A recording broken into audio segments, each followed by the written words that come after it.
Hey, yo, greetings, guys, and welcome to another episode of The Breakdown with DJ Odyccy. And I'm DJ Odyccy. Yes, yo. Yo, listen up, guys. Today I have this track, right? It's like I was listening to Heavy K. I got inspired to do something like Heavy K Uyeke. The song is very dope. It's doing amazing. It's nice on the charts. Yo, Afrohouse is back, I guess. Afrohouse, no, it's not his back. It's still it's still in the race. I'm a pianist there. Afrohouse is still in the race.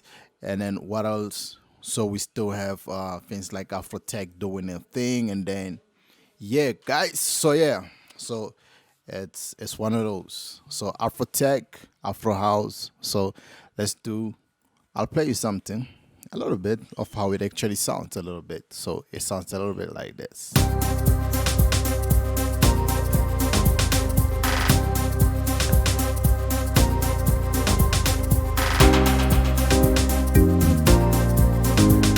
So I'm not gonna play it fully for now. I just want to break it down for you, beat by beat, so that you can understand what I did. So it's a beat inspired by what Heavy K not normally does, but Heavy K on Uyeke, because the BPM is even lower. Everything is so it's a nice track.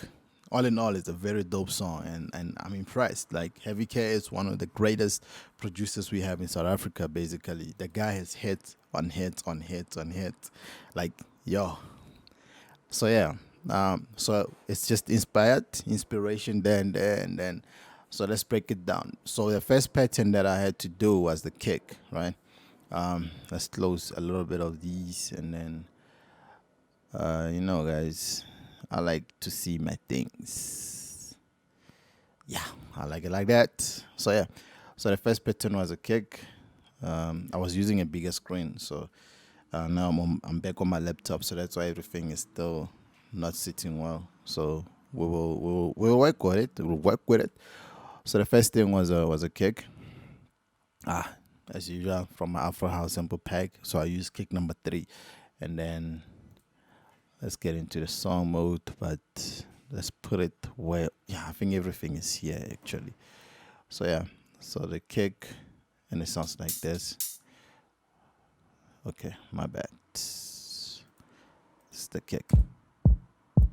As you can hear, it's just a simple kick going straight, 1 bar, nothing major. And then the next thing was the snares and toms. So this for me was like the most important part, because it's a snare and a tom and another sound of mine which I put into one, and then that's how they look on my. So I used like for basically 2 bars for this, and then together with the kick, they sound like this.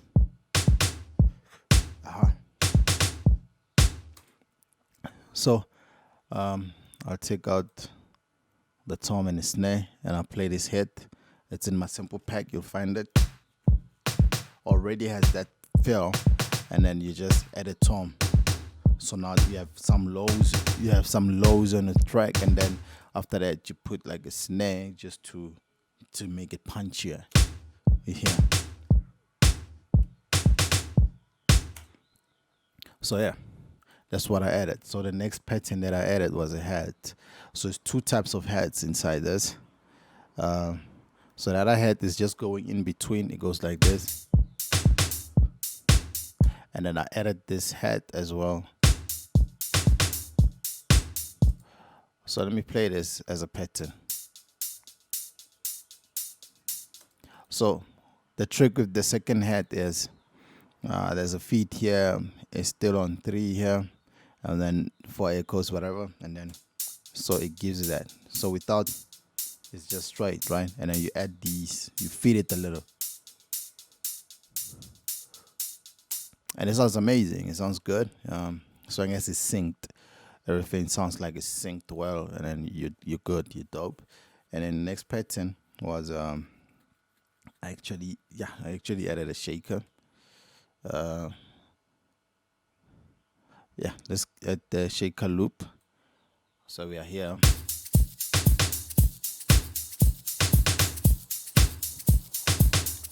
So yeah. So with this track, actually what I did was deal with the drums finish up the drums. And then once I was done with the drums, when I was like, yeah, they sound dope, that's when I started adding some more, like your chords, everything else. I still came back, I think, added, okay, I never added drums on top, but it sounds like that. So the next pattern that I did was a rim shot, right? So the rim shot only gives you that, you know. I'll show it to you. This is how it looks. That's how the rim shot looks. And this is how it sounds. And that's it. That's all I did. That's all I added. That's what the rim shot was doing. And then we have this SFX number 1, right?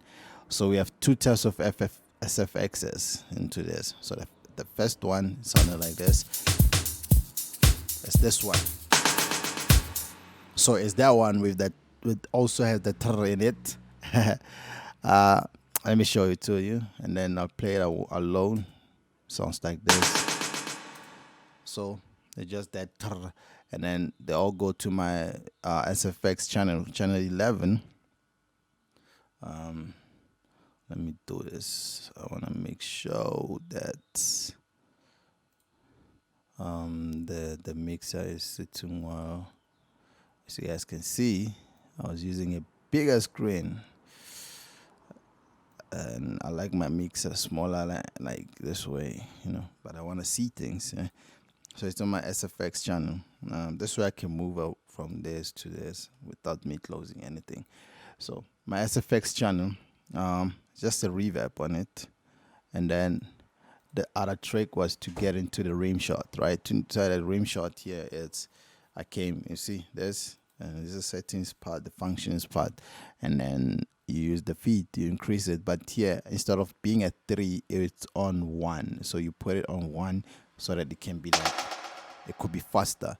And then, so the same thing with this snare, it's on 1 as well. And then they both go to my SFX channel, and then you have these effects.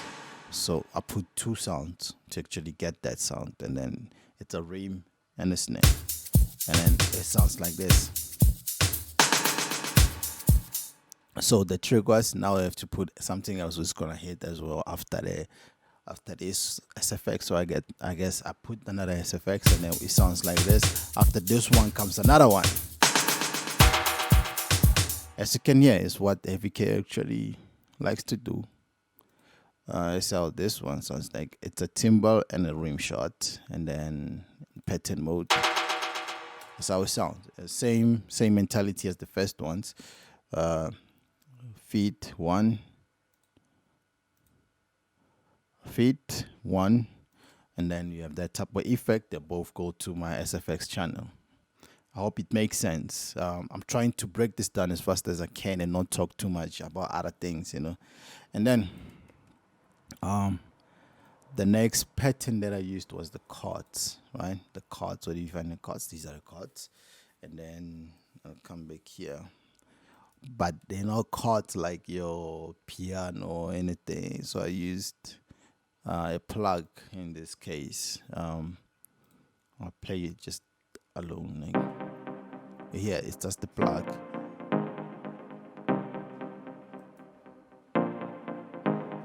And it sounds like that. It sounds amazing. Wouldn't you agree? Wouldn't you agree? So it sounds like that. And then what happens is, let me check this. Okay, fine. I'm recording well. If you check it well,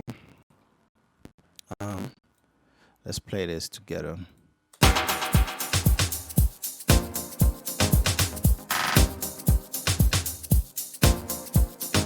I would have loved to add this this one, you understand? So I'll jump so that maybe this will be the second thing that you will have added in terms of instruments. I know I just jumped, but this one, I feel like it was supposed to be the next thing, but I took my time before adding it, and I put it as the last thing. So we'll go back to the chords, and then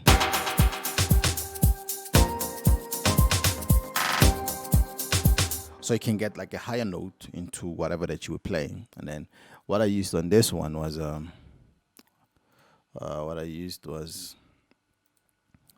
it's a bell. It's a plug as well, poly bells, and then it's a bit loud, I think.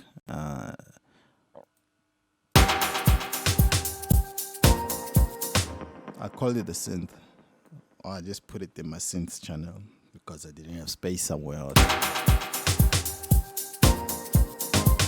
So yeah, sounds like that. So after the chords, we had a string. You know?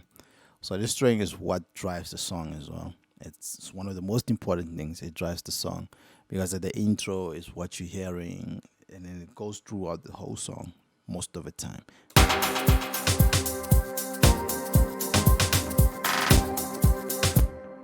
Like usually, like what I usually use is it's a Hollywood strings inside classicals and nexus, and then it sounds like that.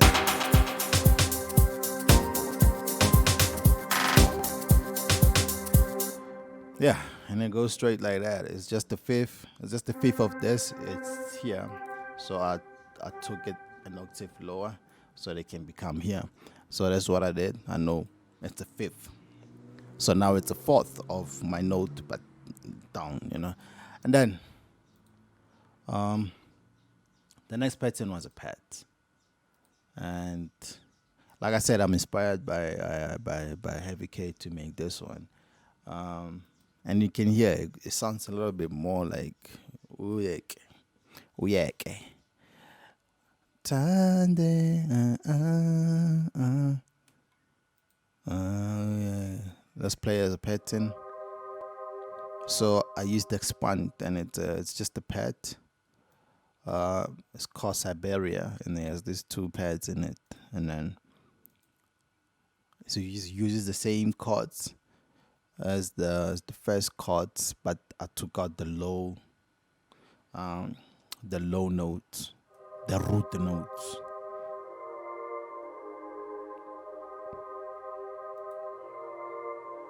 And that's how it sounds. It's very simple. I might have did some cutoffs on the EQ. Could have been like this, but I left it like this because we have to create space for other sounds to come in, and then it goes and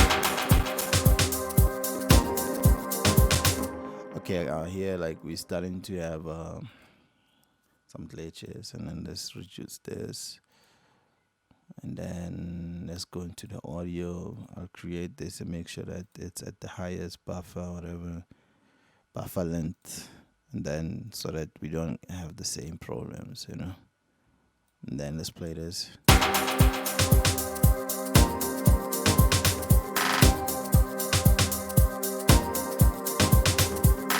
And that's how they sound together. And then I had to put a lead inside this, and then let's close it. So the lead sounds like this.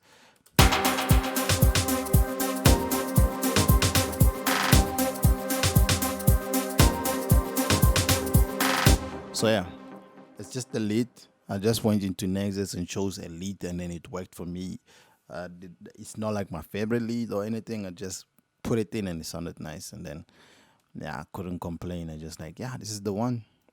Didn't play other ones. So the next thing I added was a piano, and then the piano is like this.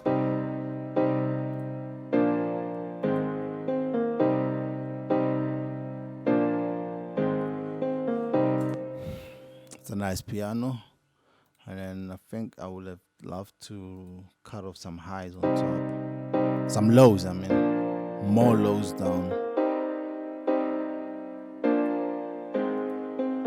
so that nothing clashes. Like with the song, you want everything to be on point. So I'm just giving you, like, this is me working fast. I don't have to EQ a lot of things. As long as I took out what I know would clash, everything is on its right, on the EQ, on each is sitting well on the mix. It's nice. And then from there you can come back if you feel like you have to EQ the piano more, cut-offs, put more cut-offs or something in the middle, in the mids and everything, some muddy parts. Do that if you have the time. When I don't have the time, I just do what I gotta do. I don't EQ a lot of things. I just make sure that everything is sitting well in the mix. So I hope you guys get me. I'm not trying to tell you this is how you EQ. That's not how you EQ. That way is for you to actually put every sound on the mix and sound it nice, and then everything it's sitting well, and then you can hear almost everything, and then from there, that's when you can say, okay, fine, let's come back and mix the piano.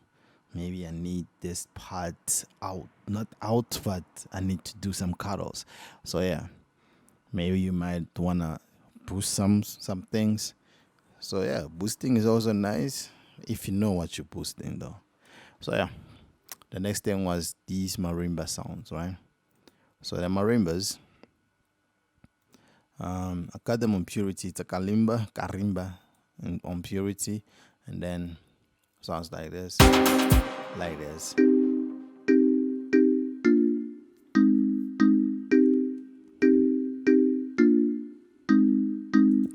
So yeah, and that's how it sounds, and together they sound like this.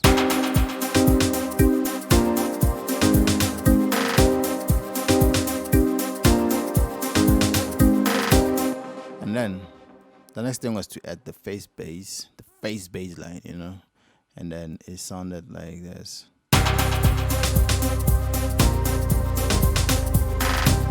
So I needed like a bass guitar in this, right? Like a real bass guitar. So I got it from Guitars E-Bass, electric bass, and then it sounds like this. So I took it very low, like very low, like in terms of octaves, it's very low, and then so it's like it's acting more like a sub in this case, and then so it sounds like that, and then with the song.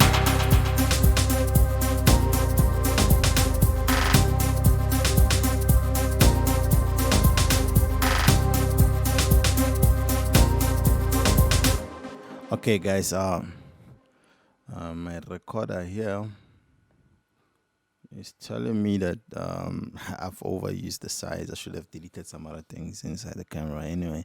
But anyway, let's finish this. Now you're not gonna see me anyway. Yeah, you've seen me. So that was the baseline. The next thing that I added was another baseline. This time it changes and it's an octave higher, and it changes like this.